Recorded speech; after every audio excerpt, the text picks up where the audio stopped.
Bonjour et bienvenue dans ce 8ème épisode du Cinéco. Je suis Andy Mortier et je suis avec Rodolphe Yvonneau Salut. et Laurent Buffet. Salut. Du coup, gros épisode aujourd'hui qui se prépare, puisqu'on va parler d'une sortie récente. On va parler de Mickey 17 de Bong Joon-ho. Donc on va présenter vite fait peut-être Bong Joon-ho. Faut être resté dans une caverne pour pas le connaître, surtout depuis la sortie de Parasite. Puisqu'avant Parasite, même s'il avait fait du coup deux productions américaines, enfin une coprod américaine-coréenne et une production pure américaine, il était pas très connu. Sa production américaine c'était Snowpiercer en 2014 et sa production américano-coréenne Okja en 2017 sur Netflix. Ouais. Qui était à Cannes et qui a fait débat du coup parce que c'était un film Netflix à Cannes. Et ensuite il a sorti Parasite en 2018. 19. Et il a eu il a tout raflé en récompense. Il a raflé tout à Cannes, il a raflé tout aux Oscars. Ouais. La meilleure année des Oscars qu'on a eu pour la décennie 2020 pour l'instant.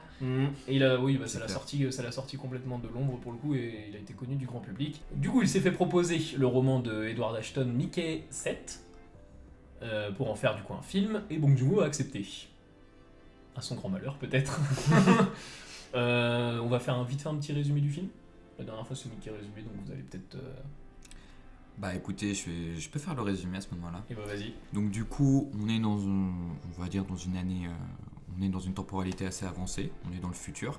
Donc d'ailleurs, dans le film, on suppose qu'il y a une catastrophe climatique, ou qu'il y a une sorte de surpopulation. Il y a une scène de tempête dedans. Il y a une scène de tempête de sable. Donc en gros, ce qu'on essaie de nous faire comprendre, c'est qu'il y a le personnage de Ruffalo, de Mark Ruffalo, qui du coup, j'ai plus son nom d'ailleurs. Kenneth Marshall. Kenneth Marshall, voilà, qui a perdu des élections présidentielles, si je dis pas de bêtises. Il était candidat aux élections présidentielles dans le film. Et ce qui s'est passé, c'est qu'il a perdu. Et donc du coup, il a décidé d'emmener, on va dire, une partie de l'humanité, coloniser une autre planète. Et du coup, notre personnage principal, qui s'appelle Mickey, interprété par Robert Pattinson, est un personnage qui est, on va dire, un personnage un peu en manque d'argent. En effet, il y a un mafieux qui le recherche et qui du coup, pour fuir à ce mafieux, il décide du coup de prendre une navette pour aller du coup rejoindre la planète en fait, la planète qui va être colonisée. Et en voulant rejoindre en fait, on va dire la planète, il est obligé de signer un sorte de formulaire. Enfin alors non, c'est pas vraiment qu'il est obligé de signer un formulaire, c'est plutôt qu'en fait il a aucune qualification. Voilà, c'est vraiment un loser. On nous décrit dès d'emblée comme étant un énorme loser. Et du coup, il signe un sorte de formulaire pour être un contrat de travail. Un contrat de travail, il exactement. Il n'a pas lu parce qu'il veut juste se casser. Voilà, c'est ça. Lisez vos contrats de travail, toujours. Ça d'ailleurs, Bong Joon-ho nous le fait bien comprendre. Et sans trop bien comprendre en fait sa tâche, il devient du coup un remplaçable. Et du coup, c'est là du coup on va rentrer vraiment spécialement dans le film. C'est en gros, pourquoi Mickey 17 ? C'est parce qu'en fait, notre personnage se fait cloner plus ou moins 17 fois. Et à chaque fois, en fait, il meurt et renaît du coup d'un scanner. Voilà. Mais je pense qu'il n'y a pas besoin d'en dire plus. Non, en tout cas, ça résume, on va dire, le film. C'est ce qu'on nous présente en tout cas lors de la bande-annonce. Le film se vend sur son concept du coup de remplaçable, en tout cas. Et du coup, le roman s'appelle Mickey 7 parce que dans Mickey 7, il doit mourir du coup 6 fois dans le bouquin. Et puis Bong Joon-ho s'est dit pourquoi pas le faire mourir 17 fois, quoi. Allons-y, Franco, allons-y de bon cœur finalement. Et du coup, qu'avez-vous pensé du film en sortant ? Parce que nous, on l'a vu en avant-première, on l'a vu quelques jours avant. Pour la soirée des passionnés au pâté. Ouais. Et c'est un film qui fait pas mal parler, qui divise pas mal. Même si il y a. Il divise, mais du côté cinéphile, il y a quand même une bonne partie des gens qui apprécient. Moi, non, je trouve justement que c'est divisé assez des deux parties. Côté cinéphile, il y a pas mal, il y a même plus de critiques pour le coup du côté cinéphile. Quand tu vois même Télérama, par exemple, Marie Saujon qui disait qui mettait les défauts en fait que tout le monde met presque au film. Mais il y a beaucoup de gens, moi ça m'étonne que beaucoup de gens aiment le film par contre. Et alors justement, pourquoi ? Car en fait, il y a, comme on l'a dit tout à l'heure, en fait, Bong Joon-ho, il a signé du coup dans une prod américaine. Et alors pour ceux qui ne seraient pas au courant, en fait, aux États-Unis, le système, on va dire, de version finale d'un film, par exemple si on prend la France, le réalisateur est la dernière personne, on va dire, à choisir son montage. Alors à la Final Cut. Voilà, la Final Cut. En revanche, et c'est pour ça d'ailleurs qu'on a souvent des films américains qui ont, on va dire, la Director's Cut, car en fait, c'est aux États-Unis, c'est les producteurs qui choisissent, du coup, on va dire, la fin, le montage, l'ensemble, en fait. Et en fait, quel est le problème de Mickey 17, on va dire, là on va rentrer dans le vrai problème de ce film, c'est que, selon moi, le film est assuré, c'est-à-dire au niveau du montage. Et d'ailleurs, bon, c'est marrant parce que je pense que Bong Joon-ho avait bien pré-shot ce truc-là, car on a une scène avec Steven Yeun, c'est ça Steven Yeun, Steven qui Yeun. joue le personnage de Timo du coup, qui était le mafieux, enfin qui était en gros pas le mafieux, mais C'était le pote de c'était Mickey le pote et de c'est à Mickey. cause de lui que leur affaire a mal tourné. leur quoi. affaire de boutique de macarons, je crois, donc un Ouais. truc complètement stupide en plus. Surtout Mais dans bon. un futur post-apo, genre qui va se dire Ouais, je veux voir une boutique de macarons, voilà. pâtisserie. Mais du coup, oui, ce personnage-là, à un moment donné, il menace de tuer notre personnage principal, du coup, avec une tronçonneuse. La scène Une est... double tronçonneuse. en La plus. scène y est aussi dans. En tout cas, la scène du début, le flashback où il y a quelqu'un qui se fait tronçonner, elle est dans le bouquin. Je m'étais renseigné dessus parce que. Mais on reviendra dessus après. Mais vas-y, continue. Mais voilà. Et alors, comment on arrive, comment même j'arrive, entre guillemets, à voir ce petit problème de montage, c'est par exemple l'actrice de l'événement, Anna Maria Bartolomei. voilà. Ça, c'est ce qui m'a énormément surpris, c'est prendre une actrice française qui a quand même, qui commence à avoir une renommée avec l'événement. qui- Oh, maintenant, elle en a une bonne même. Oui, Alors, elle en- puis, elle en a une Monte très Cristo bonne. aussi. Hein. Oui, c'est Monte vrai. Cristo, l'Empire de Bruno Dumont. C'est vrai. Bon, voilà. Et Maria, quand elle jouait Maria Schneider, du coup, Mm. le biopic. Et du coup, justement, ce qui me posait problème, c'est que cette actrice-là, elle est. Donc, du coup, elle s'appelle Kai. Kai Katz. Kai Cass. Et en gros, c'est un personnage secondaire qui, du coup, a une sorte de. Pas de relation avec le personnage principal, mais qui aimerait en avoir une, du moins. Et alors, moi, ce qui m'a étonné, c'est que ce personnage-là, on nous le montre dès le début. Et après, il est complètement sapé. On le C'est voit. pas la seule, moi j'ai vu la critique aussi sur Steven Yeun. Steven Yeun qui est pas assez développé, Oui, il y a beaucoup de gens qui c'est pensent vrai. que- En fait, c'est ça qui est impressionnant, c'est qu'à part, on va dire, le personnage de Nasha, il n'y a pas beaucoup de personnages secondaires qui sont développés. Bah, il déjà. y a quand même les deux antagonistes. Bah, on va dire, du coup, on a nos antagonistes, on a, on va dire, Mark Ruffalo, qui du coup qui est bien présenté, tu vois. D'ailleurs, on le montre comme un débile. Il est très présent dans le film d'ailleurs, et bah c'est parce que c'est une des têtes d'affiche. Mais Mark Oui. Ruffalo, c'est aussi, genre, je trouve qu'avec ce film, tu confirmes vraiment le truc du. Il joue tellement bien les connards. Genre, Mais oui. c'était la même chose dans Poor Things. Genre, Bah s'il y a des réels qui le prennent pour ça, bon bah écoute, on va pas rien dire, hein, c'est son jeu après. Non mais c'est parce qu'il a une image, et on en reparlera après du coup, mais il a une image en tout cas où il joue Hulk chez Marvel, Ouais, image de bourrin un peu. Image de bourrin. Même si de temps en temps, il a. C'était quoi? C'était Blackwaters aussi Ouais. Où il jouait pour le coup un C'est nice pas guy. Blackwater, Si, c'est- Darkwaters, non Darkwater. c'est je crois. Darkwater, Darkwaters, pardon, je pas confonds. pas le film du coup. Même de- si au début il joue un salaud dans le film, donc en vrai non c'est pas. Enfin bref. Et bah déjà ça se voit que on est aux États-Unis et c'est un peu le reproche que j'avais fait à Dune 2 moi à l'époque, c'est que justement en fait tu vois en fait que des fois on n'est pas loin d'une pub de parfum dans le sens où on est vraiment sur toujours des gros plans. Ce qui est pré-shot dans la scène du Voilà. Collectivo. Ouais. Exactement. Et bon même si là bon c'est quand même Bong Joon-ho, il y a quand même il y a des plans et tout, il y a quand même une construction de plan qui est quand même assez correcte, mais on remarque quand même qu'il y a une bonne nos acteurs sont souvent mis en avant, les acteurs en tout cas on va dire qui ont une réputation, qui sont les plus connus. Les bankable. Voilà, les bankable, exactement. Eux sont tout le temps en gros plan, et justement dans le film, Bong Joon-ho en fait référence 2 fois, je crois, Oui, bah juste avec le fait qu'il y ait une caméra qui est Steven présente. Yeun, et avec Mark Ruffalo à la fin, quand il demande du coup du film en gros plan, le moment où il va attaquer les aliens.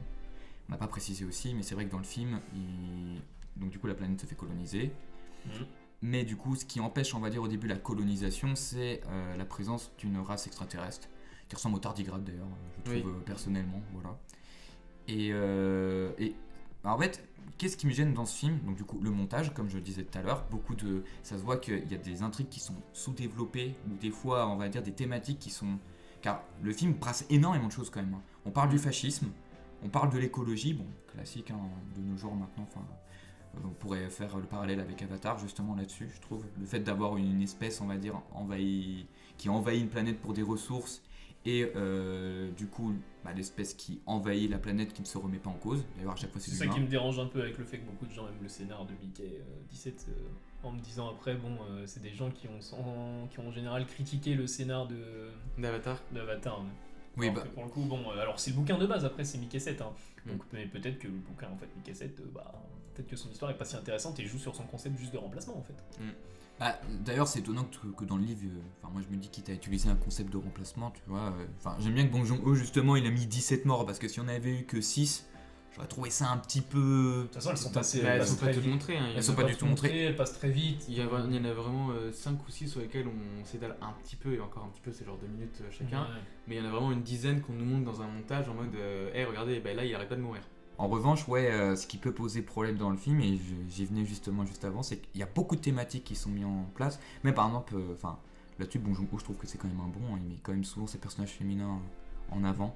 Même souvent, c'est même eux qui sont plus héroïques en fait que les personnages masculins. mais il a Dans- laissé- que ce soit dans l'ensemble de ses films, même. Il a dans laissé une, cet indice-là avec Mark Ruffalo et Toni Collette. Hein. Mark Ruffalo, en fait, c'est le pantin de Toni Collette dans le film. Puisque Ouais. Toni Collette, du coup, joue la femme de Mais Mark pour autant, elle Ruffalo. peut pas vivre sans lui. Mais pour autant, elle peut pas vivre sans lui. Oui, mais parce que, de toute façon, oui. Vu que Mark Ruffalo est une bien plus grosse tête d'affiche que Toni Collette, quoi. Donc, Et d'ailleurs, une autre chose dont on n'a pas parlé, c'est qu'en fait, dans le film, du coup, on va rentrer un petit peu dans la phase de spoil, mais en fait, l'intrigue se concentre surtout sur le fait qu'en fait, il y a Mickey 17 et il y a Mickey 18. bon, c'est dans la bande-annonce. Oui, c'est vrai, c'est dans la bande-annonce. Donc, Ok, bon, il y a bah non, deux en Mickey fait. dans le film. Mais c'est vrai que les premières bandes annonces ne montraient pas grand chose là-dessus, et puis bah. Ah, les dernières bandes annonces, par Les, contre, tu vois le film. elle balançait de tout le truc et c'est un peu dommage. Mais bon, ça c'est juste les bandes annonces en règle générale qui sont chiantes quoi. Mais non, mais c'est par contre aussi, faut préciser un truc, on a parlé tout à l'heure de la Final Cut, du coup aux États-Unis. Le contrat qu'a signé Bong Joon-ho lui donnait la Final Cut. Mais par contre, bon, ça te donne la Final Cut, mais ça ne te donne pas le droit de filmer tout ce que tu veux sur le tournage. Parce que du coup, tu choisis des plans parmi des plans que potentiellement tu n'as pas filmé en fait. Et je sais pas si on l'a dit que le prod c'est Warner quoi. Oui, la prod c'est Warner, mais on aura l'occasion d'en reparler. Parce que du coup, il y a un autre film de Warner que Warner a sorti qui taclait Warner directement. Ils l'ont quand même sorti, donc peut-être que Warner sont des villes. Hein. Mais du coup, on reviendra dessus. Mais en tant que film, du coup, en prenant son histoire, là, Mickey 17, et sa façon d'être, Moi, je trouve que c'est un film, en vrai. Si, imaginons, on prenait. Parce que là, après, je pense ça va être intéressant de parler de la sorte de théorie du second regard du cinéma dans Mickey 17. On en parlera juste après, je pense que je te laisserai même le mot là-dessus, car c'est. peut-être toi, Rodolphe, t'auras peut-être un truc à dire aussi sur le film. Moi personnellement, c'est plus toi qui m'as ouvert là-dessus, car pour être tout à fait honnête, juste avant que tu me parles de cet élément, moi Mickey 17, je voyais ça comme un film qui se regarde, tu vois, qui honnêtement, si j'avais pas eu, enfin tu m'avais pas expliqué la seconde vision, je le voyais comme un film normal, on va dire avec un petit défaut de montage, tu vois quand même, mais dans l'ensemble, bon, un film qui se regarde, mais un film qui s'oublie. Ce qui est triste quand tu te dis que Bong Joon-ho c'est un maître de la mise en scène. Bah c'est ça. Quand tu vois Parasite, quand tu vois le transpersonnage et tout. D'ailleurs, toute sa filmographie, Bong Joon-ho il a prouvé que c'était un maître. Ouais, voilà, oui, complètement. Mais c'est justement là, peut-être, ce qui pourrait être intéressant, c'est du coup la discussion qu'on a eue après. Car moi, en sortant du film, au début, bon, voilà, on est tous sur Letterboxd maintenant, on a tous besoin de mettre une note, on a tous besoin, on a ce besoin nécessaire de donner notre avis sur un film. Ce qui est dommage, parce que je pense que ça fausse beaucoup. Alors là particulièrement pour ce film-là, ça va être un peu complexe. Parce que moi, au début, n'ayant pas de second regard sur le film, moi, je voulais mettre un 3 étoiles. Car je le trouvais pas extrêmement. Tu parlais de 2,5 au début. Ouais, 2,5. Je parlais même de 2,5, mais en fait, je me suis dit que le film ne faisait pas de gaffe. Il n'y avait pas de bourde, on va dire, sur des messages qui ont été passés.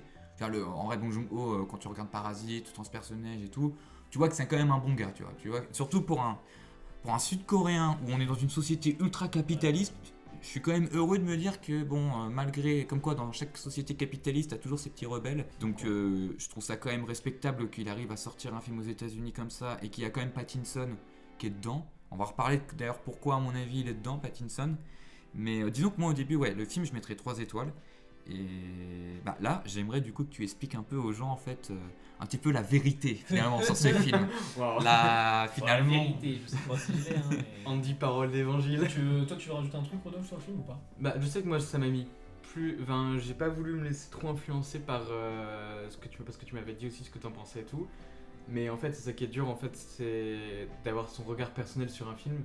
Genre, comme tu disais avec Letterboxd, ça devient compliqué en fait de garder un avis En personnel. fait, on est beaucoup dans le critique à chaud Mais- maintenant. Ouais, et puis même, tu vois, par exemple, ce qui s'est passé, même si c'est pas du tout le même genre de film, mais tu vois ce qui s'est passé avec Emilia Pérez. Quand il y a eu les premiers avis de Cannes et tout, le film il était à 3,5 et ça parlait notamment d'un bon film et tout, et maintenant c'est passé à 2 quoi.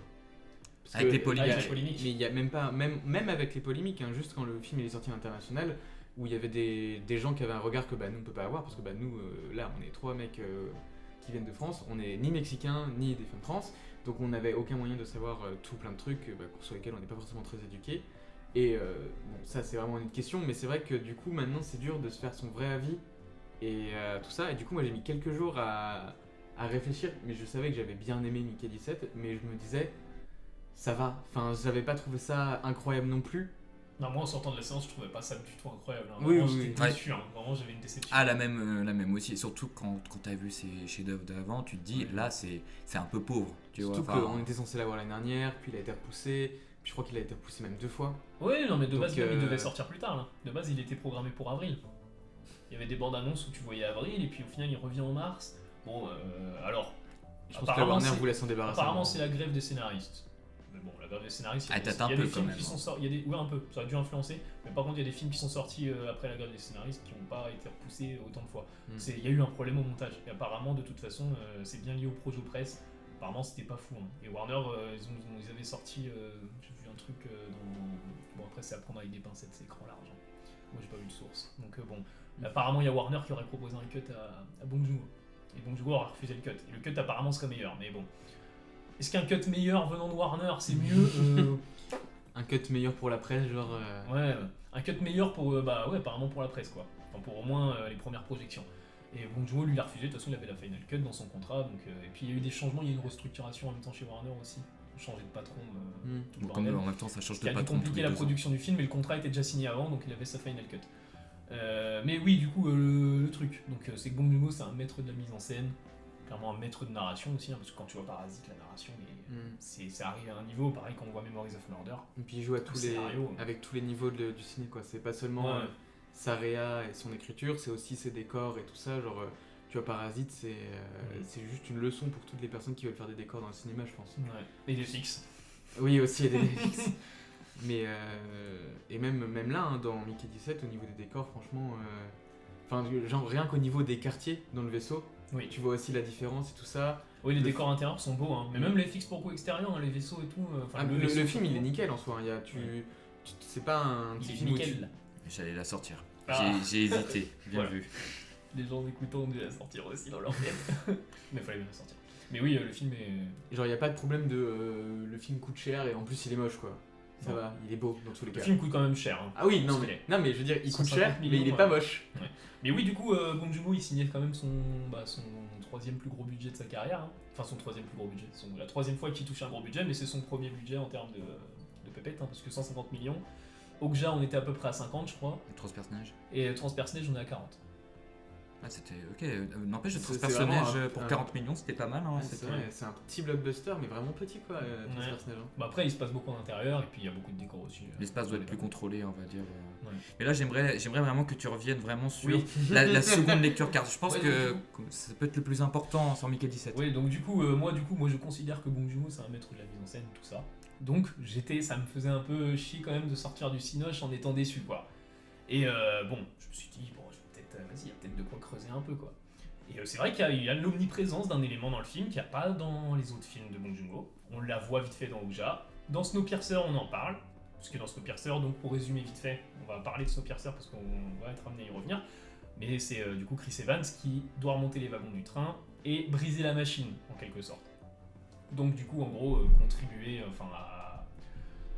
vu que la lutte des classes se crée là-dedans, ils doivent remonter, les pauvres remontent les wagons pour finir le système. Et la fin du coup du film, donc on va spoiler durement Snowpiercer et potentiellement donc bon, Mickey 17 c'est déjà fait, mais on s'en fout, les trailers le font déjà. Mais du coup dans Snowpiercer, si vous l'avez pas vu, donc faut foncer. Et Comme le train. donc voilà. Bien Et à la fin du coup on se retrouve avec Chris Evans et Ed Harris qui font un dialogue. Donc Chris Evans est au bout de la machine en gros du train et Ed Harris lui dit que en fait la révolution qu'il a créée, que Chris Evans a créée, donc du côté des pauvres, en fait a été voulue. Ça a été voulu pour diminuer la population. Donc en fait cette révolution là c'est une sorte de Manipulation. c'est une manipulation au final encore des riches, donc ça change pas grand chose. Par contre du coup, et Darius lui dit, bah par par contre, tu peux prendre ma place. Donc, parce que Ed Harris se fait vieux.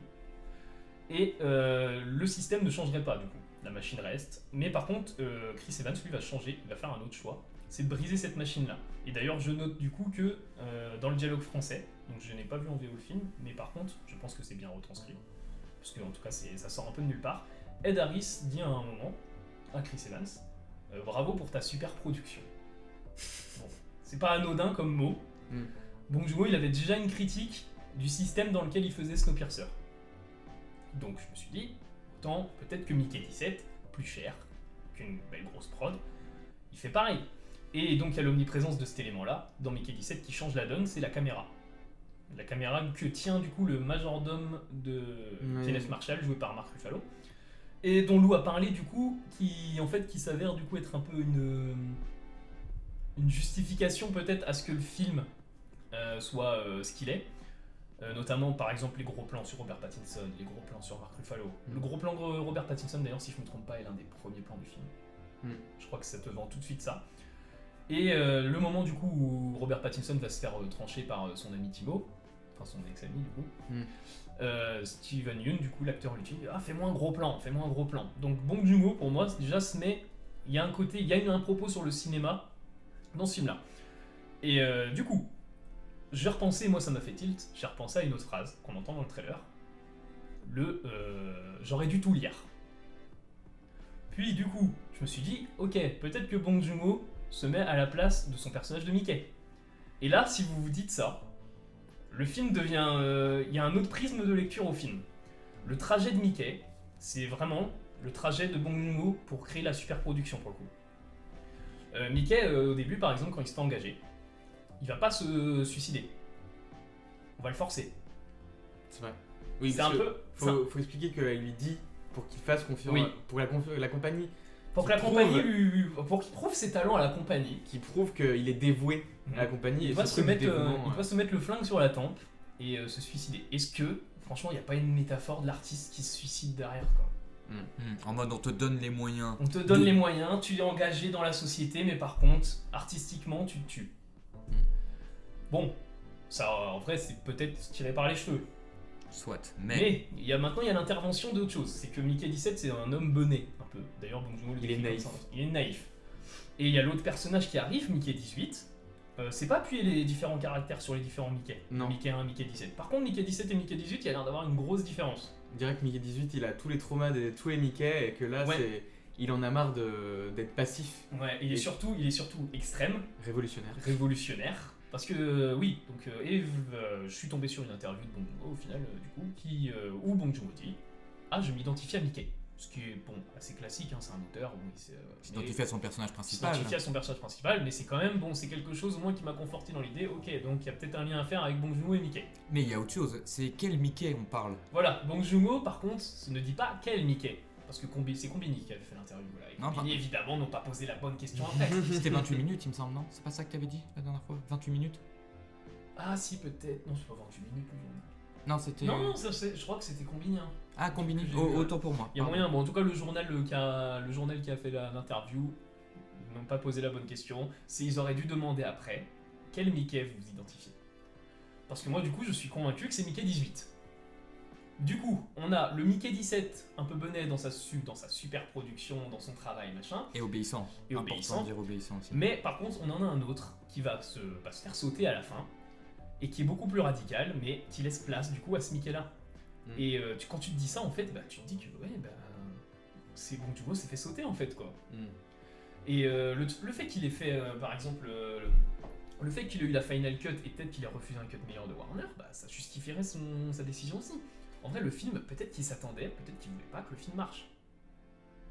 Et le film d'ailleurs ne marche pas. Ouais, je crois qu'il flotte un peu. C'est à 15 millions, même pas, hein, c'est 15 millions en semaine d'ouverture, je crois. Ouais, il fait plus en ouverture, mais apparemment Warner il s'attendait à perdre 100 millions. Bon. La caméra, les personnages du coup, auquel s'identifie Bong. Je sais plus si j'ai loupé quelque chose parce que toi t'avais... Alors, il y avait un élément dont tu avais parlé, et alors ça après... là, je pense qu'on va rentrer dans... Pas de la suranalyse, mais on va dire... sur l'interprétation. Sur l'interprétation, mais par exemple, tu parlais de Steven Yeun, tu vois. Parce qu'on Ouais. parlait des choix d'acteurs. Oui, à bah, un moment oui, donné, j'ai oublié d'aller dessus, on ouais. taclait un peu Mark Ruffalo. Et Mark Ruffalo, c'est vrai que bon. Après, bon, là, c'est la vie d'Andy en question. Là, c'est la vie de chroniqueur, entre guillemets. Mais c'est vrai que Mark Ruffalo, il a un petit. Quand on l'entend, en tout cas, dans les interviews, je pense qu'il est passé à côté de quelque chose. Il est même passé à côté de son rôle, je pense, parce que lui, il trouve ça incroyable. Il trouve que le film est majestueux et tout. Bon, peut-être parce qu'on est forcé de lui dire ça. Mais j'ai l'impression qu'il agit un petit peu Il a comme. les Marvel à côté en exemple. C'est ça.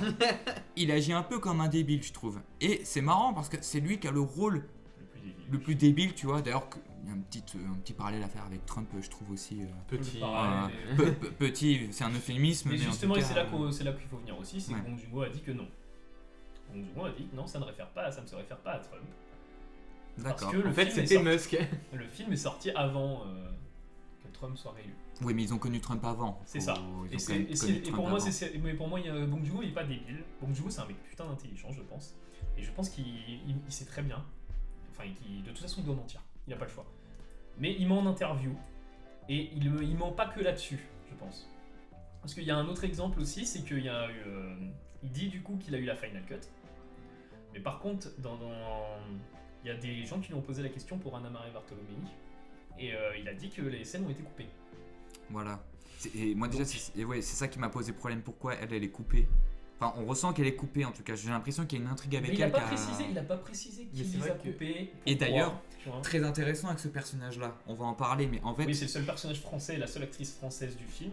Et même pas tellement, c'est même pas trop là-dessus que je voulais venir. C'est que ce qui est très marrant, c'est qu'en fait, pendant les premières séquences du film, pendant en tout cas une bonne partie on va dire un tiers du film, on la ressent quand même, elle est assez présente. D'ailleurs, elle est même assez présente au niveau de notre antagoniste, qui l'idéalise pas mal. D'où le fait que je pense qu'à un moment donné, je pense que ça a été coupé parce que à la base, je pense qu'elle était partie pour être un petit peu une personne qui aurait pu changer, une personne qui aurait dû être à convaincre, tu vois, du changement.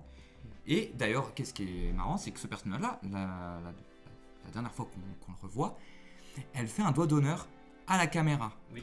Et alors ça, c'est Le doigt d'honneur n'est peut-être pas pour la personne Voilà. qu'on pense. ouais, voilà, c'est pas. Ce qui prouverait encore prouverait une fois que- que Bong Joon-ho fait dialoguer au final sort un peu du film. Oui, On n'est pas simplement, on reste pas dans une histoire intra. Il y a quelque chose, il y a un dialogue qui se fait avec le spectateur et qui se fait surtout avec le cinéma. Si on voit le film par ce prisme-là, ça justifie pas mal de choses. pareil aussi. Parlons de Stephen de Stephen Yoon. Oui, Steven Yeun, du coup. Steven Yoon, pardon. Ouais, j'ai dit Stéphane. Voilà, pardon. je le franchis, j'ai trop envie de le franciser. Stéphane Jeune. Steven Yeun, c'est un. Bah, si on prend le film par le prisme du cinéma, il y a beaucoup de choses qui éclatent un peu. Et le casting, le choix de casting est assez marquant. C'est peut-être de la surinterprétation, mais Mark Ruffalo qui joue le gros bourrin débile. Toni Collette qui joue une femme plus discrète mais intelligente. Si on prend les choix de carrière des deux, déjà, ça parle pas mal. C'est vrai que là, du coup, je repense à Hérédité. Oui, non mais Et, ses choix de carrière sont beaucoup oui, plus c'est intéressants. vrai, Toni je Collette, me beaucoup disais plus bien. subtil, son jeu, tout le bordel. Steven Yeun, du coup, qui est un Coréen qui jouait dans énormément de productions américaines. Et Bong Joon-ho, faut pas oublier que c'est quelqu'un... Je suis sûr que Bong Joon-ho est quelqu'un de très radical au fond de lui, comme Mickey 18. Et que ça ne m'étonnerait pas qu'il ait fait exprès de mettre dans le rôle du traître. Enfin, Steven Yeun dans le rôle du traître. Puis pareil, genre, tu regardes, parce que là, du coup, je regarde vite fait ce qu'il a fait Steven Yeun. Nope. Oui. Le rôle qu'il a dans Nope, quoi. C'est aussi un mec qui vit par le prisme de sa carrière cinéma passée. Ouais. Mais parce que c'est surtout que Bong Joon-ho, faut pas oublier, c'est un gros cinéphile, c'est un gros lecteur aussi. Il a pris une actrice française, tu te dis, pour jouer dedans. Alors Bong Joon-ho il dit que c'est parce qu'il l'a vu à la Mostra pour l'événement, sûrement. Mais ça n'empêche que tu peux faire quand même un écho avec le fait que y a une différence entre le cinéma français et le cinéma américain. Ça revient au niveau du cut. Oui. Et c'est d'une actrice qui a été cutée. D'où le doigt d'honneur à la Tout fin. le doigt d'honneur à la fin. Mm. Et du coup, Et que ça soit Pattinson, voulu, et d'ailleurs, ou pas, le film dialogue cinématographique dans le prisme du cinéma. Si c'est voulu, alors clairement, Bong Joon-ho, il a joué sur pas mal de tableaux. Et est-ce que du coup tout son casting était au courant de ça? Ou est-ce que des gens, des techniciens de la prod, c'est sûr que non. Oui, mais Est-ce que Robert Pattinson était au courant? Puisque visiblement il y a l'air d'avoir deux équipes, deux teams en interview. Il y a Bong Joon-ho, Robert Pattinson et Ruffalo et les autres. ce qui est rigolo avec Pattinson, c'est qu'en soi, Mickey 17, du coup, il perd toutes ses vies d'avant et tout, et il revient quasiment jamais sur ses morts. Et Pattinson, si c'est bien un truc qu'on lui reproche souvent, c'est que il veut absolument pas qu'on lui reparle de Twilight. Pour lui, c'est mort cette partie Oui, de sa carrière. et même pour Ruffalo est peut-être un peu débile, mais il a soulevé un truc en interview, c'est qu'il s'identifiait à Mickey aussi, Ruffalo. Parce que l'acteur se réimprime, le jeu se réimprime, tout ça. Et sauf que Bong Joon-ho, dans une autre interview, il s'identifiait bien aussi à Mickey en disant ouais, moi je me réimprime à chaque film. Il disait je suis Juno 8 pour son 8ème film. Donc bon, tu te dis en fait c'est un film génial dans ce sens-là, parce que tu te dis il y a tout le monde en fait qui s'identifie dans le truc et tout, mais bah c'est Bong Joon-ho qui le fait de On base. est finalement tous un peu Mickey. Ouais, bah oui, mais en plus on est tous Mickey parce que de toute façon on signe tous un contrat pour taffer toute notre vie et puis pour on est juste des remplaçables. Ouais, et puis parce que Disney va tous nous acheter aussi. Et d'ailleurs, quelque chose qui est assez marrant, là je fais une aparté sur la théorie, on va dire, du second regard, mais il l'a appelé Mickey 17, et c'est marrant parce que en regardant le transpersonnage, on va dire que entre le 17 est revenu. Ouais, entre l'apocalypse, entre le moment où le monde va bien et entre le moment où on retrouve notre personnage de Chris Evans dans le transpersonnage, il y a 17 ans. Il y a 17 ans. Ouais. Et c'est con, mais c'est peut-être une coïncidence. dans Parasite, il y a sûrement à mon avis ce chiffre-là qui revient, car je trouve pas ça anodin de mettre 17. Il aurait pu mettre un autre chiffre, tu vois. Mais je sais pas. Il n'y a rien une de laissé au hasard référence par à un Bong Joon-ho, hasard. parce que moi, pour le coup, ce qu'il me disait à la fin du film, ce qui m'a donné la puce à l'oreille sur toute ma théorie peut-être farfelue, c'est le fait que Bong Joon-ho au générique a fait changer son nom. Son nom défile comme le Mickey, le 17 de Mickey en fait. Et c'est là que je me suis dit, bah peut-être qu'il il doit s'identifier à Mickey. Et au final, c'est ce qui s'avère vrai. Donc je pense que rien n'est laissé au hasard par Bong Joon-ho. C'est un mec très intelligent. Genre il millimètre ses plans. Ce qui est le problème d'ailleurs dans le film, au final, c'est pas vraiment les plans, c'est la durée des plans plus. Ce qui peut être inculqué à la cam. Et non, c'est surtout du coup autre chose aussi par rapport à la dimension cinématographique. Enfin, cinématographique plus dimension du cinéma. Mais en tout cas du. Bêta, voilà, c'est le mot que je cherchais. Un film qui parle de lui-même. Un objet qui parle. En fait, oui, Mickey 17 pour moi est un film bêta. Du coup. C'est un film qui parle de lui. Plus que de nous donner une histoire déjà vue et revue en fait, parce qu'il est conscient, donc du coup c'est un cinéphile, il sait très bien qu'on a déjà vu ça, et on l'a déjà vu avec Avatar. Et Cameron aussi, le truc c'est que bon, beaucoup de gens aiment tacler Avatar. Non, moi je tacle le 2, je tacle pas l'original. Pourtant le 2 est plus intéressant que le 1. Ouais. Mais t'avais cette dimension là, tu te dis c'est un pélo qui rentre dans un scanner et puis qui va sur une planète aussi pour en soi pour y mourir, hein, ou enfin pour être jeté et pour quand même amadouer les autochtones. Le corps qu'il utilise, il est voué à être jeté de base quoi. Bah oui. Alors que dans Avatar, c'est son corps à lui qui veut jeter. Et c'est bien la Warner par contre qui a proposé, moi de ce que j'ai vu, c'est la Warner qui a proposé le bouquin à Bong Joon-ho. Donc Bong Joon-ho n'a pas choisi ce bouquin là de base. Mais par contre en lisant le bouquin, je suis persuadé qu'il s'est dit mais je peux tout mettre dedans quoi. Je peux parler de la société, puis je peux parler du Cinoche dans une prod à 150 millions de boules. Et du coup, autre truc que je voulais en venir, c'est que Bong Joon-ho, c'est un gros cinéphile et il adore, il le dit pas en interview d'ailleurs, je crois pas, en tout cas je l'ai pas trouvé, mais par contre c'est clair que c'est le cas. La fin du coup de Snowpiercer de laquelle on parlait avec Ed Harris et Chris Evans est calquée sur une autre fin, du coup, la fin de Matrix 2 des Wachowski. Le dialogue avec l'architecte et Neo, du coup, pour préciser. Et si vous mettez les deux, Mr. Bobbin, du coup, je fais une petite recommandation parce que c'est très bon Mr. Bobbin. Faut regarder, c'est sur YouTube et c'est de très bonnes analyses. Du coup, ils ont mis en parallèle la fin de Snowpiercer et de Matrix 2. Et on se rend compte qu'en fait, ça dit la même chose. Hein. C'est le mec qui essaye de casser son système, enfin qui est dans le système, il a été manipulé pour faire la remontada, et puis au final, voilà. Et Neo doit faire un choix aussi dans Matrix 2, voilà, péter le système ou pas. Et dernièrement, du coup, les Wachowski, ils ont fait un film. Leur dernier film, c'est Matrix 4. Alors du coup, il n'y avait que Lana dessus, mais par contre, à l'écriture, les deux étaient dessus. Et que dire de Matrix 4 Et c'est pareil que Mickey 17, hein, ça ça a a fait craché une dessus. Hein, ça a déglingué la Warner. En fait, c'est même incompréhensible comment Matrix 4 est sorti, parce que tu te dis, il y a quand même dans les premiers plans, quand Keanu Reeves est en train de développer le jeu Matrix sur son ordi, il y a quand même un fuck sur une étagère, quoi. Genre, niveau subtilité, c'est encore pire. Il y a Marie Sauvion de Télérama qui disait que Bong Joon-ho n'est pas subtil. Genre, c'est un film patapouf. Mais j'aimerais bien savoir ce qu'elle pense, tu vois, de Matrix 4 pour le coup. Et pareil, les Wachowski, c'est des gens super intelligents qui ont dialogué avec le cinéma. Et le fuck qu'ils ont fait à Warner, moi je pense que Bong Joon-ho, il l'a refait, c'est tout. Oui, et en plus, tu te dis, il s'en fout, il a fait sa prod à 150 millions. Et puis voilà, genre pareil, je pense que le truc qu'il a accepté aussi, c'est parce que j'en avais parlé moi avec une pote avant, c'est que quand il y a eu Snowpiercer et Okja, juste après il y a eu Parasite quoi. Et tu sentais que quand même il y avait il s'y laissait beaucoup plus aller dans Parasite, et bah, c'est ce qui a plu au public. Ouais. Puis là, je me suis. Enfin, Mickey 17 et Mickey 17 et Mickey 18, hein. Et du coup, quand j'étais à parler, quand j'avais vu Mickey 17, je me suis dit, mais une grosse prod américaine comme ça, c'est sûr qu'ils préparent un truc de ouf derrière en Corée, quoi. Et il a dit en interview que là, il était à fond sur un film d'horreur qui va se dérouler du coup en Corée du Sud, qui va être produit là-bas, et que c'est un film qu'il a à cœur, mais depuis des années, quoi. Et tu sens que du coup, bah, il profite en même temps de ce que la Warner lui a donné, parce qu'il a sûrement eu un gros cachet, quoi. Bah oui. Grosse réal à 150 millions comme ça, t'as forcément un cachet en tant que réal. Il profite de ça pour faire ses trucs, donc.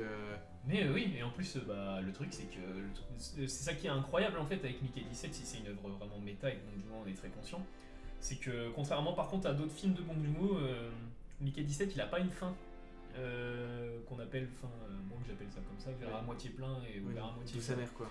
douce amère, ouais, on va dire. C'est moche douce amère. Oh. Ouais. Mais Vers à moitié. la fin, en fait, c'est pour ça que je vous avais, je t'avais envoyé un message, je t'avais demandé Lou, comment vous avez ressenti la fin de Mickey 17 quoi. Mais en Moi, vrai, de visuel, genre vite fait, de mon souvenir, elle est plutôt jolie la fin. bah en vrai ça va, c'est genre bah la copine de Mickey 17, on nous présente comme sympa dans le film, mais Il y a un petit fuck En soi, drôle en mode en- pour finir sur une touche comique. ouais, mais en plus ce qui est un peu étrange, c'est ouais regardez la copine de Mickey, maintenant c'est la chef et tout, alors que de base bah c'est une chef de la sécu, enfin ça veut pas dire qu'elle a les compétences pour gérer une colonie de ouf quoi. Et c'est surtout Mais- que c'est très fasciste hein, l'image qu'il y a à la fin. Oui bah c'est.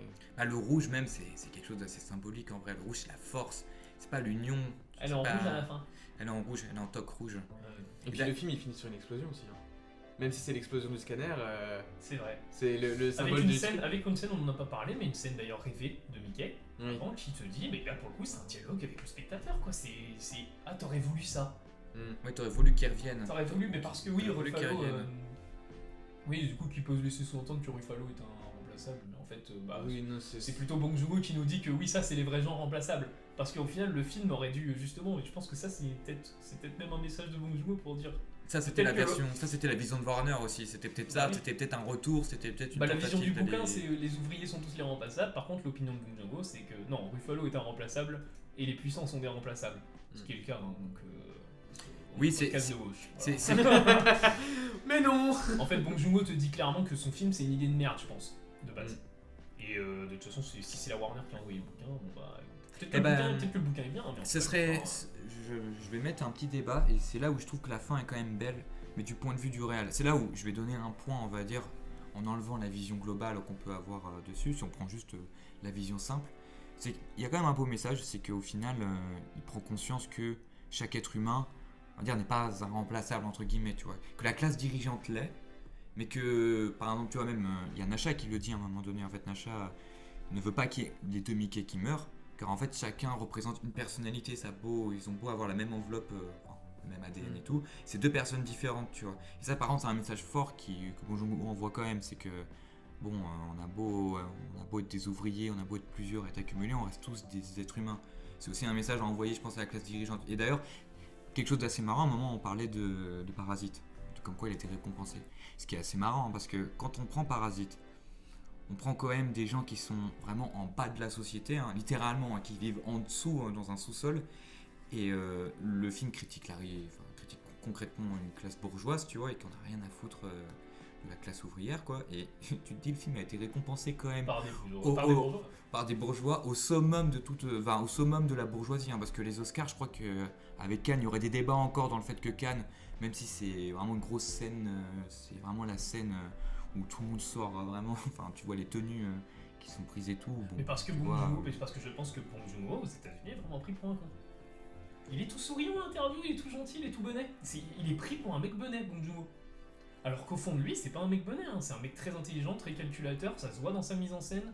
C'est un mec qui est très cultivé, tu vois. Et et de toute façon, bah en vrai, il va aller chercher ces récompenses là, tu vois. Mais je pense qu'au fond de lui, il a pas envie, hein. Si un mec peut te faire Parasite, quand même c'est quand même assez, tu te dis c'est quand même assez hardcore, il va très loin Parasite. Il n'y avait pas un projet de remake de ce truc-là en mode Si, américain aussi, à un moment, il ça- voulait le faire, à un mais ça, moment c'est donné. Il y, avait les aussi années sous passées. il y avait aussi sous forme de série et ça devait être fait par Adam McKay et Bong Joon-ho. Oui, c'est ça, il y avait un projet qui traînait Et ce là-dessus. qui est marrant, c'est au niveau genre les plus gros noms qu'il y avait dans le jury de Cannes quand Parasite a eu la palme, c'est Enki Bilal, Inaritu et puis Lantimos aussi. Et je Ouais. trouve ça marrant que ce soit eux qui est donné quoi. Ah oui, bah, apparemment c'était même Inaritu disait que c'était à l'unanimité.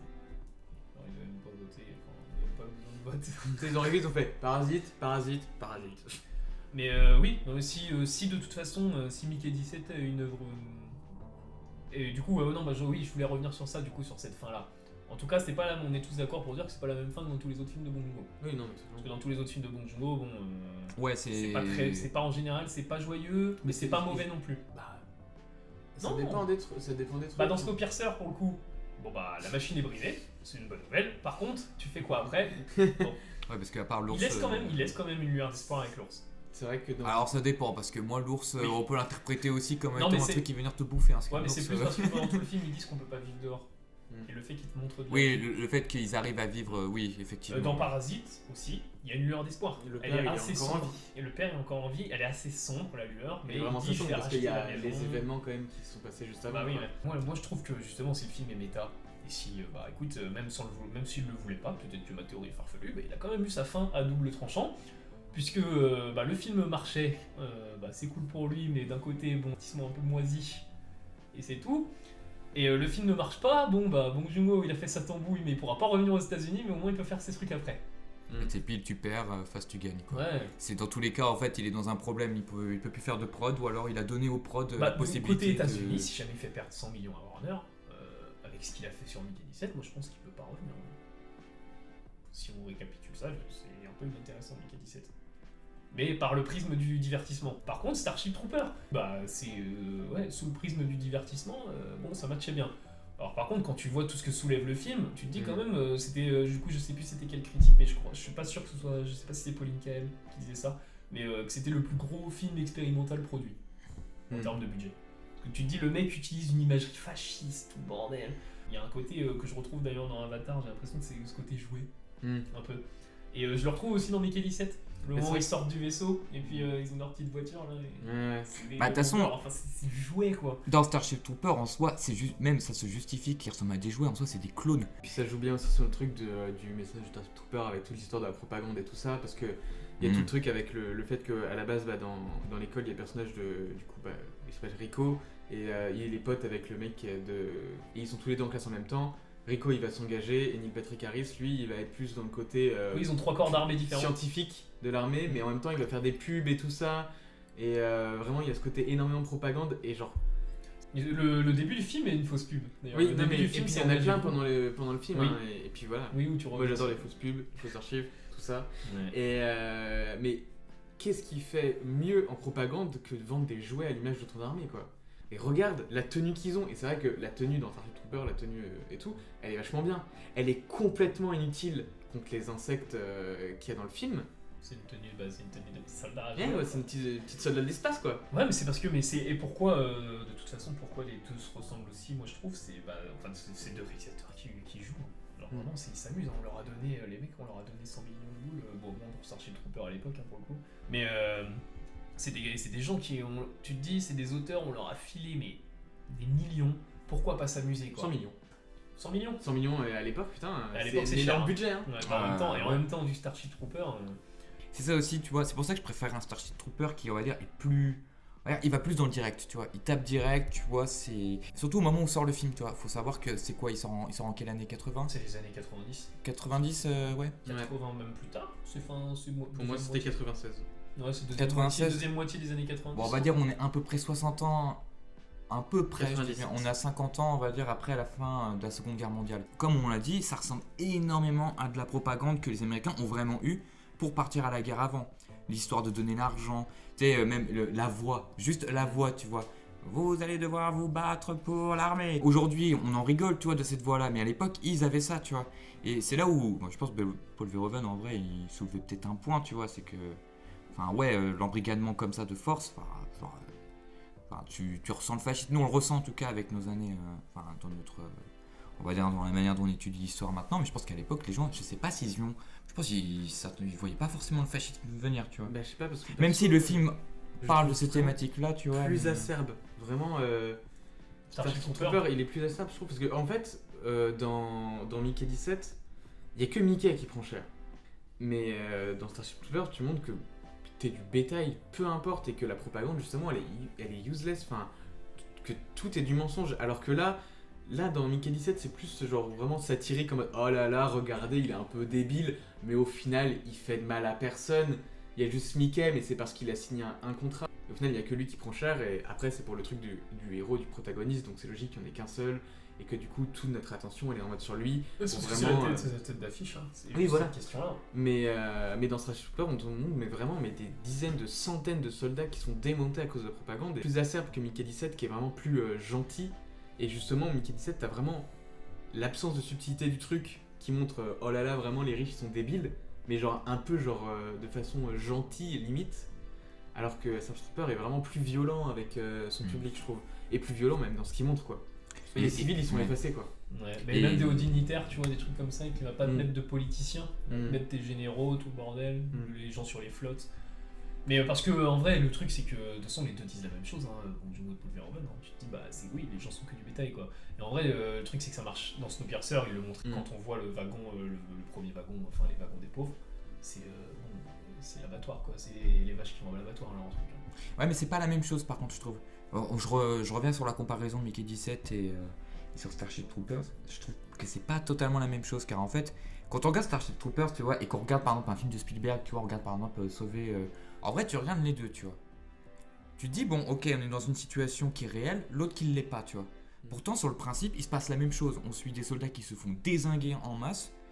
Et pourtant, tu vois, tu regardes le soldat Ryan, t'as pas cette critique derrière de te dire, ouais, il y a des gros bonnets, le capitalisme, on nous prend Non, pour des parce que cons. c'est un fait historique. Oui, voilà, non, exactement. Tu vois, je pense que la vérité, quand la première fois les gens l'ont vu, je suis pas sûr qu'ils y aient vu tout. Enfin, dans le film, de toute façon, ça parle après de ça. Mais quand tu regardes la scène d'introduction, tu vois pas tant une critique que ça. Parce que moi, je pense que notre œil, il a pas mal évolué là-dessus. Et d'ailleurs, c'est pour ça que Mickey 17, je pense que le choix de prendre un individu est important. Surtout que maintenant, on est plus sur la question de lutte de classe là-dedans. Mais la manière de. Avant, on prenait des masses. Alors que là, par exemple, même si dans Mickey 17, on voit aussi quand même qu'il y a.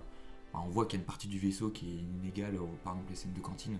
C'est là où tu vois vraiment qui est au-dessus, qui est en dessous, Oui. avec Mark Ruffalo qui mange un magnifique repas, et avec à côté en dessous les gens qui mangent de la nourriture. Ces trucs-là de mise en scène, comme dans Parasite, où ça monte, ça descend. Bah, même constamment. d'ailleurs. Je trouve que dans Mickey 17, c'est beaucoup moins montré par Et même d'ailleurs, l'aspect de la nourriture aussi, on le retrouve déjà dans le transpersonnage aussi, les aspects de bar machin, tu vois. Oui, les barres avec les insectes. Et d'ailleurs, ça m'a fait penser à Soleil Vert Parce que aussi. c'est une rêve, parce que c'est sur le Oui, sur c'est- les verts. Mais tu vois, je trouve qu'il y a quand même une différence de point de vue, tu vois. Et je pense que moi, d'ailleurs, je ferai un cinéco même en parlant de menaces alternatives de le soldat Ryan et Starship Trooper. En vrai, tu mets les insectes et les Allemands, c'est un peu le même truc, tu vois. Et c'est là où tu vois moins la critique. Ouais, je trouve que la phrase m'insulte elle sonne pas. quand même vachement drôle. Oui, pardon. Tu vois les insectes et les Allemands, waouh. Bon, tu sais, les Américains, tu sais, je pense qu'à mon avis, ils voient pas une différence. Hein. Mais il y a une différence de manière d'être. C'est que là, tu vois la guerre. Et la guerre, des fois, ça peut fausser la vie, tu vois. Des fois, ça peut. Même quand on regarde Star Wars et tout, tu vois, tu te dis pas, que c'est des gens qui se font buter en masse, tu vois, par d'autres trucs, tu vois, en masse. tu vois. Il a soulevé un peu ça, ça a été critiqué, mais dans le 1, le 2 et 3, t'as beaucoup plus d'aspect politique dans le film. Bah, les gens ils ont détesté la prélogie pour la plupart à sa sortie. Hein. Ouais. Et voilà. Et puis Parce ensuite, qu'il y avait et ce ensuite- côté politique là Et qui ensuite arrivait il y a eu dans la le truc. post-logie qui est sortie et puis ils ont détesté. Alors, on va dire que Starship Trooper, ça a son charme. Alors que Star Wars, c'est pas vraiment du charme. Starship tu Trooper, vois. je trouve, il a toujours pas vieilli. Hein. Ah bah il a pas vieilli de ouf. Vraiment les insectes ils sont vraiment dégueulasses mais bien. Mais- Après 2000 ans ça a pas vieilli non plus. C'est plus, en tout cas dans Mickey 17, on se concentre sur un individu, alors que dans Starship Trooper, je pense qu'on se concentre sur la masse, tu vois. Mais ce qui fait qu'on peut en perdre un peu le message aussi à un moment donné. Et c'est là où je trouve que, Mais même Mickey dans- 17 est pas subtil. Ça, on est d'accord, il est pas subtil. Alors que Starship Trooper, étonnamment, plus dans l'assommoir et d'avoir une quête entre guillemets de détruire un gros insecte, tu vois. Et Mickey 17, pour moi, c'est pareil. Hein. Il veut pas faire. Bon, en vrai.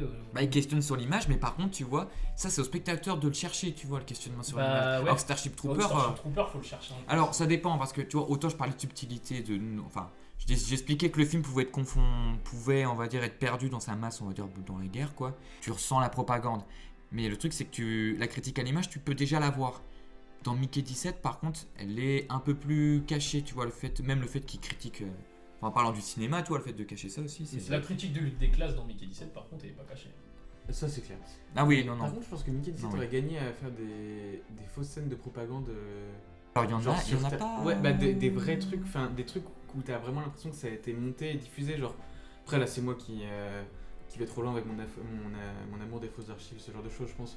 Mais rien que sur Terre, tu vois, de la propagande de la vraie propagande pour ce personnage, parce que tu vois juste genre, si je sais pas de conneries, 1 ou 2 affiches. Il y a rien de très transcendant encore. Il y a juste un mec qui dit oh là là, je suis vraiment fan de lui. Là, tu comprends que vraiment, bon, c'est un délire, voilà quoi.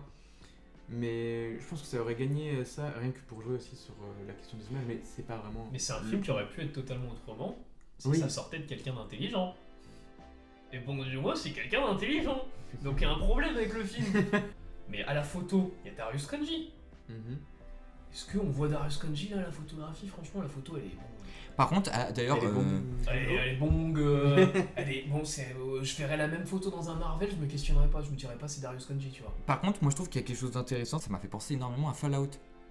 Parce que je ressens un truc un peu bunker aussi dans le vaisseau, tu vois. C'est très gris. Comme dans Fallout, si tu prends les premiers épisodes Alors de ça, Fallout. c'est pas mais ça c'est pas l'aspect gris, on va dire, Ah oui. caractéristique du truc, ça c'est l'aspect gris du Non, cinéma mais- moderne. Non, alors non, moi je pense que si. Je trouve qu'il y a quelque chose d'assez marrant. On a ce genre de vidéo un peu kitsch, tu vois, qu'on retrouve aussi dans Fallout, tu vois.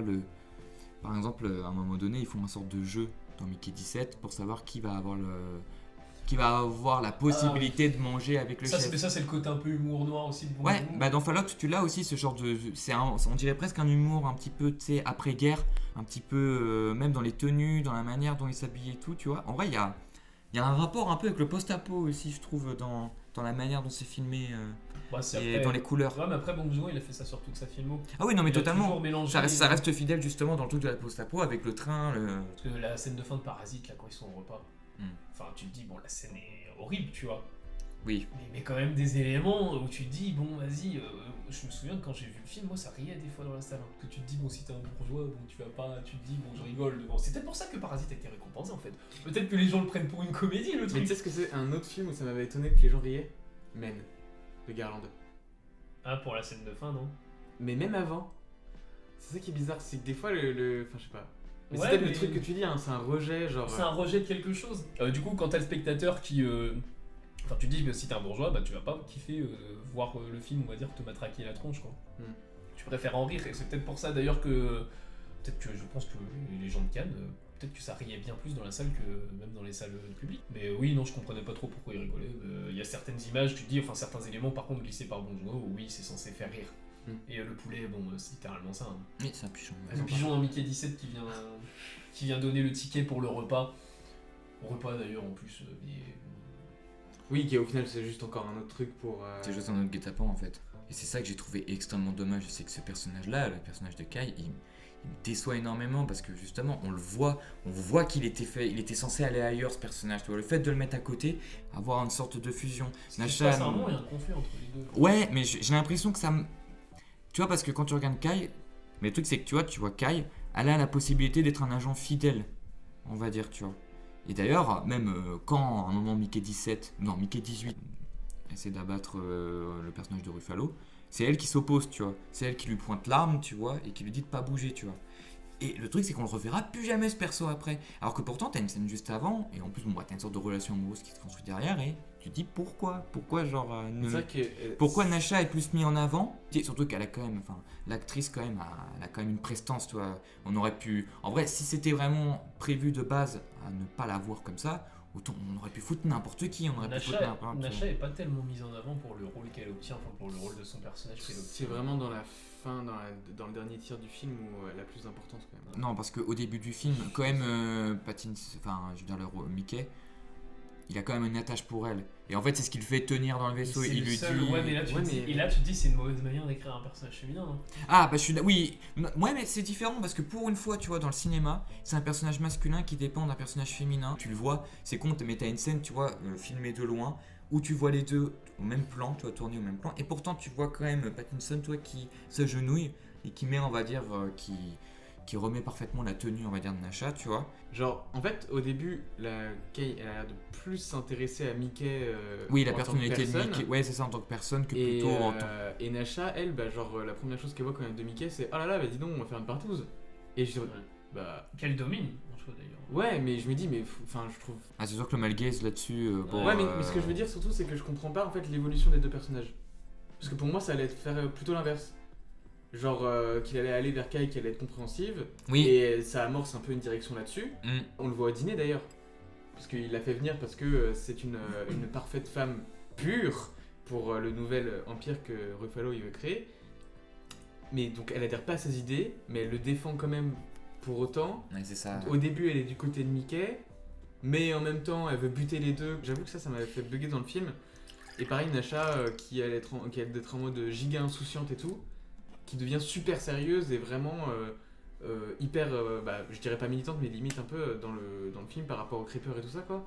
Les deux personnages, j'ai l'impression que leur personnalité, elle change vraiment au milieu du film. Et même, pareil, Timo, le personnage de Ruffalo, le personnage de Toni Collette, ils bougent pas, quoi. C'est vraiment ces deux-là où vraiment ça m'a fait bugger et c'est ça qui pendant un moment me sortait un peu du film, quoi. Mais c'est exactement ce que je disais. En fait, je pense que t'as mis le point sur quelque chose, peut-être que je l'avais évoqué tout à l'heure, mais je suis tout à fait d'accord. C'est vrai que c'est à partir de ce moment-là, des doublements en fait des personnages, c'est là où, en fait, je pense une personne peut décrocher.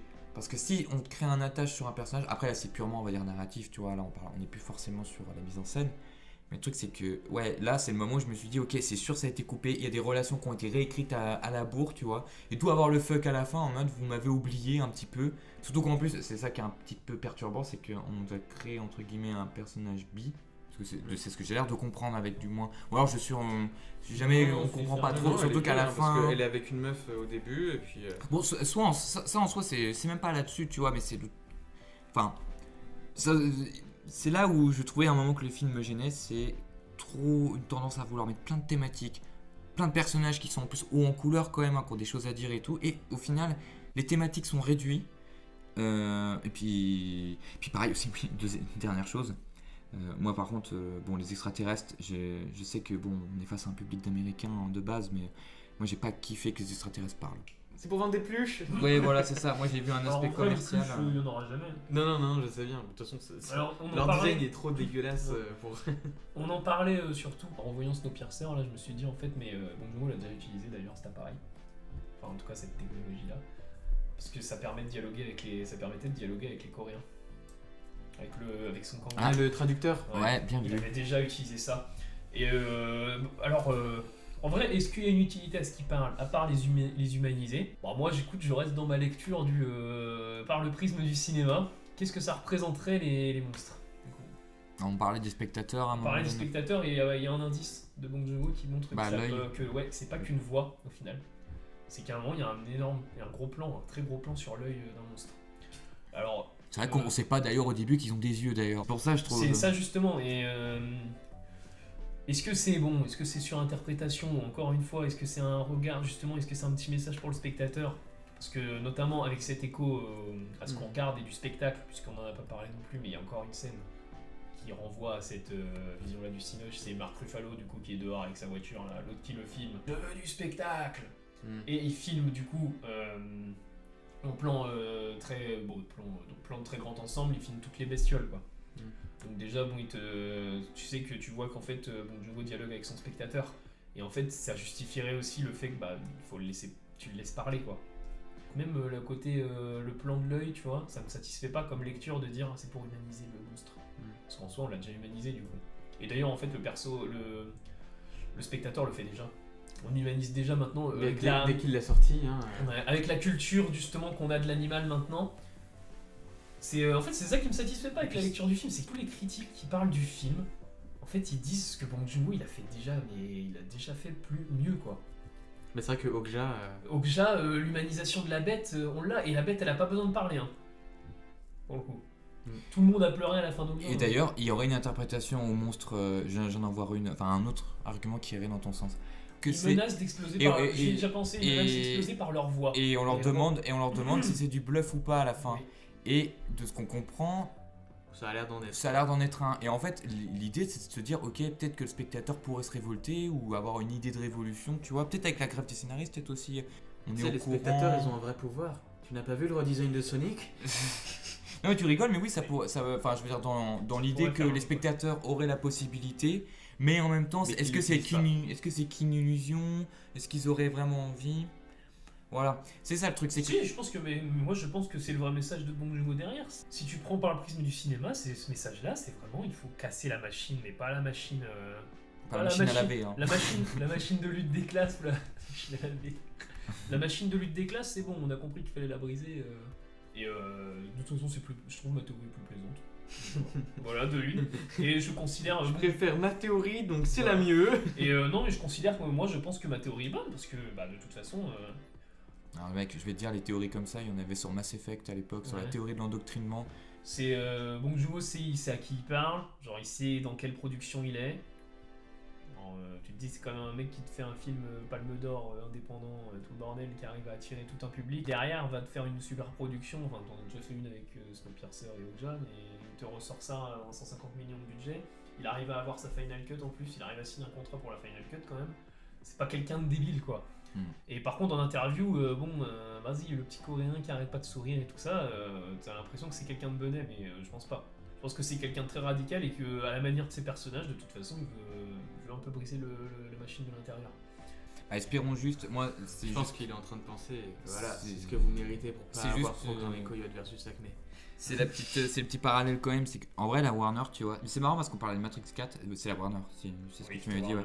C'est marrant parce que mine de rien, ces producteurs-là, je pense ils pensent qu'au fric, hein. En vrai, surtout à l'heure actuelle, je pense que pas vraiment le but, c'est faire de la maille Bah, pour faut faire de la voir maille. l'équipe, faut voir l'équipe sur, Bah, sur non, mais- Letterboxd, l'équipe du film. Non mais l'équipe de tournage, oui, mais je parle vraiment des gros bonnets, je veux dire, les mecs qui vont mettre Non, mais ce que je te dis, c'est l'argent. qu'il faut voir l'équipe. Bah, tu vois, par exemple, tu vois que c'est des mecs de chez Warner. Ouais. L'assistant réel, tout le bordel, c'est des mecs qui sont mis sur les blockbusters Warner. Oui, si c'était que l'assistant réel encore, Il y a j'aurais pas pas mal de rechigné. pélos sur Letterboxd là qui viennent de je sais pas combien de films de la Warner. Hein. Mais ce qui est marrant, je trouve, avec Warner, c'est que quand même dans l'intention de créer juste on va dire des grosses trucs Afrique, quoi, enfin des grosses machines Afrique, tu te dis quand même, ils sont quand même en train de créer genre des œuvres qui remettent en cause le système de Warner, tu vois, des systèmes des grosses super productions. Et bah moi je trouve ça quand même, enfin malgré eux, je trouve ça beau, quoi. Et moi, ce truc qui me ferait chier, c'est que que Bong Joon-ho passe, tu vois.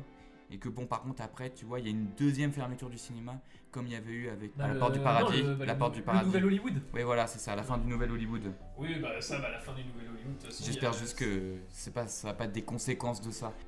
Le truc, c'est qu'il faut que, en fait, il faut que le spectateur se questionne sur aussi pourquoi il kiffe ce divertissement-là, pourquoi il l'aime pas. Et je pense que c'est ce qu'amène Bong Joon-ho de toute façon. Et en vrai, je pense qu'il va y avoir un après Mickey 17 si le film marche pas. Hein. Marvel ne marche plus. En tout cas, Ouais. ça n'a pas l'air de très bien marcher. Vu que Mickey 17 s'est hissé au-dessus de Captain America. Et Captain Et America. Captain flop, hein. America, du coup, il doit pas être très loin. Alors qu'il y a Hulk, pourtant. Ah, Ruffalo d'ailleurs. Bah Non, mais- il Il y a pas pas- juste- ah oui, je sais. C'est Harrison Ford d'ailleurs. C'est Harrison Ford. Mais ouais, bah il y aura peut-être un après Mickey 17, hein, parce que si le film marche pas, bah ils se diront pourquoi arrêter. À mon avis, on peut se dire on va arrêter de prendre les auteurs plutôt que de prendre. Mais de toute façon, on Warner, va là, arrêter ils- de faire un spectacle de merde. Quoi. Warner là ils sont sur la pente, je pense qu'ils doivent... En fait si le DCU se plante, Warner va falloir qu'ils prennent des décisions et j'ai pas l'impression qu'elles seront bonnes quoi. Ah, parce qu'à part faire des Mais adaptations. que ce soit côté Disney, Warner, de toute façon toutes les décisions elles sont prises. Bah, surtout que tu dis Warner, là, ça fait un moment où soit c'est de la réadaptation, enfin, littéralement, enfin, je veux dire, il y a soit c'est ça, soit ça adapte des trucs en live. On va dire que maintenant, le problème des grosses sociétés de prod, c'est que soit elles ont tendance à réécrire du coup des choses qui ont déjà été inventées, soit ça fait des suites, soit ça fait, soit ça met en live. Oui, de temps en temps, t'as des, enfin, C'est pour ça viennent, que Matrix y était passé. oui, bah oui. Parce que Matrix 4, pour le coup, bon. Mais par contre, des fois, et là, actuellement, c'est le truc que je déteste au plus haut point, c'est de réadapter en live des trucs qui étaient en animation. Là, on va voir Dragon, là, dans pas longtemps. On a eu Mufasa, là, avec...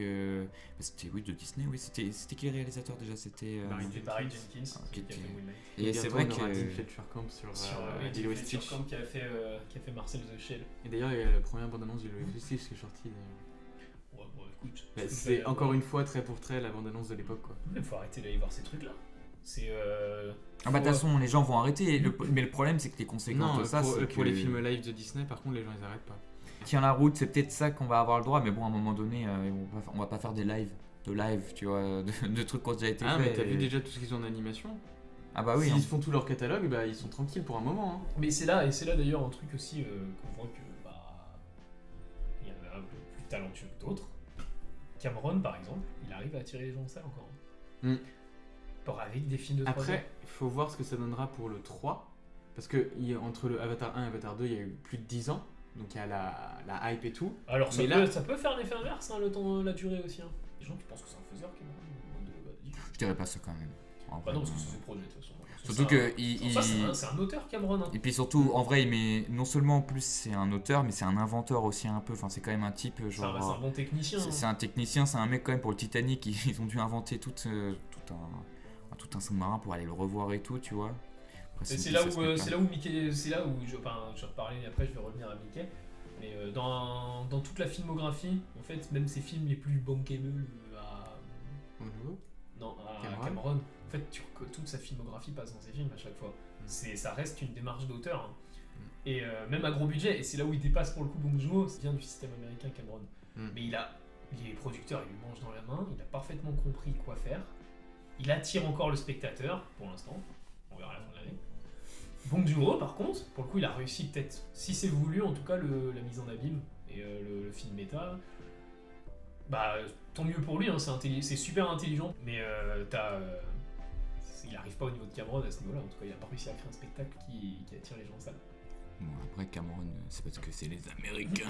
Bah, c'est les Américains, mais à l'international, les gens vont les voir. Oui, c'est vrai. C'est parce que c'est des histoires qui parlent beaucoup à tout le monde. Et en vrai, Bong Joon-ho, Tu reconnais ces thématiques, mais en soi. en soi, la réal. La patte, vite fait. Oh, un peu quand même, en vrai, quand tu vois. Bah, le truc, c'est que de toute façon, il y a une mise en scène. D'ailleurs, c'était Mr. Boone encore, qui faisait un parallèle entre Fincher et Bong Joon-ho. Et le parallèle marche très bien. C'est en fait les deux ont une mise en scène hyper précise et il sait parfaitement calibrer ses plans. Ah il oui, sait faire tirer les choses, tu vois. les deux films. Les deux, mais Fincher et Bong Joon-ho, ils se ressemblent pas mal sur la mise en scène. Je pense que c'est deux mecs qui maîtrisent largement leur truc, quoi. C'est pareil, en vrai, un film de Cameron, parce que tu reconnaîtrais que c'est un film de Cameron sans ses thématiques. Il y a de loup. Alors que Tarantino. Peut-être que c'est pour ça que Christopher Nolan ne reconnaît pas trop sa patte, peut-être que c'est un trop bon réal en fait. Pardon. Moi je reconnais la patte de Nolan. C'est quand les gens ils sortent en disant ah bah t'as rien compris. Non, c'était une tasse. Non, ça c'est Lynch, ça. Ouais, mais Lynch t'ai dit j'ai rien compris et c'était super bien. Ah, voilà. Mais oui, voilà, mais Bong Joon-ho, bah. Moi j'ai hâte de voir quand même son film d'horreur. Mais même si j'ai cru comprendre que le film d'anime serait d'abord. Il a d'abord un film d'animation qui est prévu pour, je crois, 2026. Est-ce que tu as vu qui est en rôle dedans? Parce qu'il n'y a qu'une seule personne sur Letterboxd qui est dans le cast. C'est pas Herzog? Si. C'est oui, Quoi? C'est Werner Herzog. C'est Werner Herzog. Ah mais quel goat. Mais non. Mais en tout cas, Mickey 17, bon, un peu déception, mais. Je pense qu'il a quand même réussi son rôle en tant vrai, que je pense film. que- Je pense qu'il a réussi son De faire parler de lui. En vrai, je pense que c'est le plus important pour un film. Je pense que c'est pas forcément qu'on soit. Enfin, on peut remettre en cause, on va dire, les situations de production, le montage final et tout. Par contre, il est vrai que il a quand même réussi à amener quelque chose. Enfin, en tout cas, il est pas vide. C'est pas une coquille vide. Je dirais plus que c'est une coquille fermée. Il faut y a trop de trucs dedans. Et il y a trop de trucs dedans. Ouais. Et il faut essayer de faire le tri. En fait, j'ai l'impression que tout le monde a vu le film et tout le monde s'est arrêté sur la lutte des classes. Alors que Bah les gens sont restés bloqués sur Parasite quoi. Bah ouais, mais ça fait des années que Bong Joon-ho il parle de la lutte des classes et tout, mais en vrai le propos du cinéma il marche aussi dans Snowpiercer. Mais peut-être très subtilement pour le coup plus subtilement que là, mais est-ce que plutôt la question là, qu'on est vraiment sur une thématique purement, on va dire du cinéma, on va dire tout de la production et tout, est-ce que c'est pas un message qui pourrait peut-être éventuellement envoyer à la prochaine vague de cinéastes, tu vois, pour expliquer que c'est comme ça qu'un film peut se faire sauter et tout, voici les moyens de guillemets, peut-être un sorte de manuel de comment on peut reconnaître un film, sa beauté, comment lutter. Il a montré de toute façon, si tu prends son autre prod américaine pure, il a montré avec Snowpiercer qu'il aimait bien les personnages qui cassent la machine, de toute façon. Donc son rêve à Bong Joon-ho, je pense, c'est de casser cette machine-là, quoi. Et il sait qu'il le pourra pas. Je pense que d'ailleurs dans Snowpiercer, c'est très clair que le personnage, il casse la machine, mais il perd, de toute façon. Donc Mickey 17 reste quand même agréable, mais est-ce que c'est un film que je reverrai de Bong Joon-ho? Non. Bon, pas si jamais je peux le revoir avec cette lecture-là. Mais par contre, non, je serais curieux de voir les avis des gens. qui regarderait le film avec cette lecture-là. Moi. Peut-être que parce que moi je me dis, j'ai vu en voyant Mickey 17 après, j'ai réfléchi à ça, démarrer le film du coup en te disant qu'en fait le film parle de Cinoche, peut-être que ça va débloquer autre chose dans le film. Il y a peut-être d'autres choses qui vont surgir quoi. Voilà. C'est en tout cas ne pas juger trop vite je pense Mickey 17. C'est pas juger un film à sa tête d'affiche. Mais voilà, je sais pas si vous voulez rajouter quelque chose, Non, parce qu'on a déjà beaucoup parlé. Non, pour ma part, je pense que tout a déjà été dit. Ok. Et ben du coup on en a fini pour cet épisode sur Mickey 17. Et bien du coup on vous dit à la prochaine. Salut! Salut!